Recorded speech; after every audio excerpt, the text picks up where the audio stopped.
वाल्मिक कराड व त्यांच्या गँगच्या विरुद्ध आज आरोप निश्चित केलेले आहेत। दिनांक 9 डिसेंबर 2024 रोजी संतोष देशमुख यांचा कट करून संगनमताने आरोपींनी केला आणि त्याचप्रमाणे यातील काही पुरावा नष्ट करण्याचा प्रयत्न केला।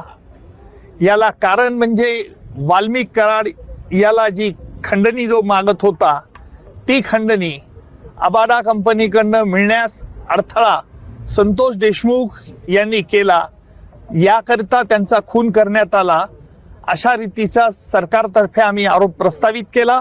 न्यायालयाने आरोप त्याप्रमाणे आज निश्चित केले। एकूण सगळ्या आरोपींच्या विरुद्ध आज निश्चित करून त्याची पुढील तारीख आता 8 जानेवारी ही तारीख ठेवलेली आहे। आजही आरोपींतर्फे पुन्हा हे आरोपी निश्चितची सुनावणी लांबणीवर टाकण्याचा प्रयत्न झाला। आरोपींनी या खटल्यामध्ये आतापर्यंत जे D2 ऑपरेशन केलं, ज्याप्रमाणे पाकिस्तानतर्फे K2 operation, K for Kashmir आणि K फॉर खलिस्तान असं केलं जात होतं, त्याचप्रमाणे आरोपींनी देखील या खटल्यात वेळोवेळी वेगवेगळे हातखंडे वापरून D2 operation, D for delay आणि डिरेल, उशीर करणं आणि खटला उलथून टाकण्याचे प्रयत्न होते। त्याला आज आरोप निश्चित झाल्यामुळे या प्रयत्नांना चाप बसलेला आहे आणि यापुढचं सुनावणी, यापुढे जी 9 तारखेला सुनावणी आहे त्यामध्ये सरकारतर्फे कागदपत्र ज्यांच्यावरती प्रॉसिक्युशन भिस्त ठेवत आहे ती कागदपत्र आरोपीला मान्य आहेत किंवा अमान्य आहे याच्याकरता विचारलं जाईल। त्याच्यानंतर साक्षीदारांची यादी दिली जाईल आणि प्रत्यक्ष पुराव्याचं काम लवकरच सुरू होईल। आता आपण बघितलं असेल की आज आरोप निश्चित करण्याकरता किती महिने वेळ लागला।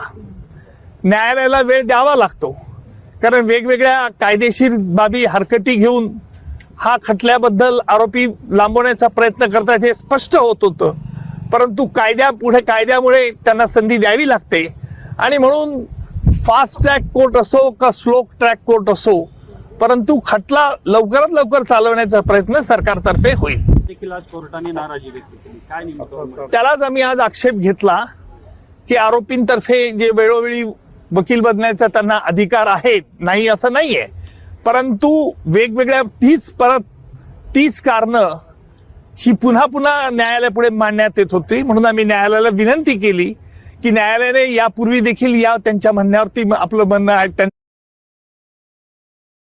फोटोग्राफर्स, दुख की बात पता है क्या है? बहुत दुख की बात है कि आपको वेडिंग फोटोग्राफी के अलावा कोई काम आता ही नहीं है। म्हणणं ऐकलेलं आहे, त्यामुळे न्यायालयाने यावरती निश्चित प्रकारचा आदेश द्यावा।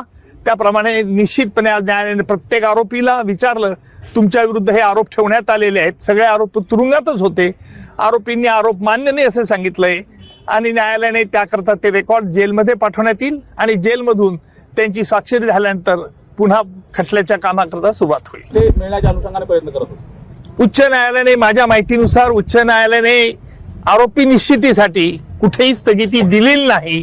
त्यांनी काल तसा प्रयत्न उच्च न्यायालयात केला, उच्च न्यायालयाने त्यांना तोंडी नकार दिला होता।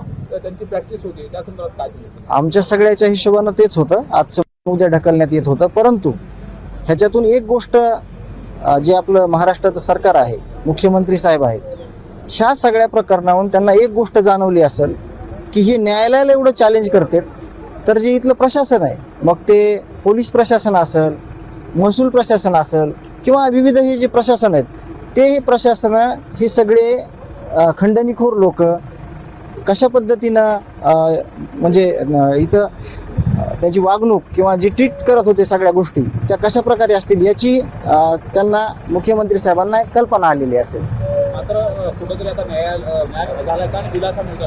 नाही, लवकरच न्याय मिळेल अशी आम्हाला अपेक्षा आहे आणि मुख्यमंत्री साहेब असतील, सगळी सिस्टीम असेल, देशमुख कुटुंबियाला शब्द आहे आणि सगळे एव्हिडन्स आहेत, ते वेळोवेळी जे काही वकील आहेत, सरकारी वकील आहेत, निकम साहेब आहेत, कोले साहेब आहेत आणि सगळी टीम आहे आयोची, त्यामुळं आम्हाला तीच अपेक्षा आहे, आम्हाला न्याय मिळावा लवकरात लवकर, त्याची म्हणजे लवकरात लवकर ही सगळी गोष्ट होऊन आम्हाला न्याय मिळावा। चार्ज ड्राफ्ट वाचून दाखवण्यात आला, त्यावेळेस आरोपींनी डिनाय केलेला आहे आणि आरोपींची जी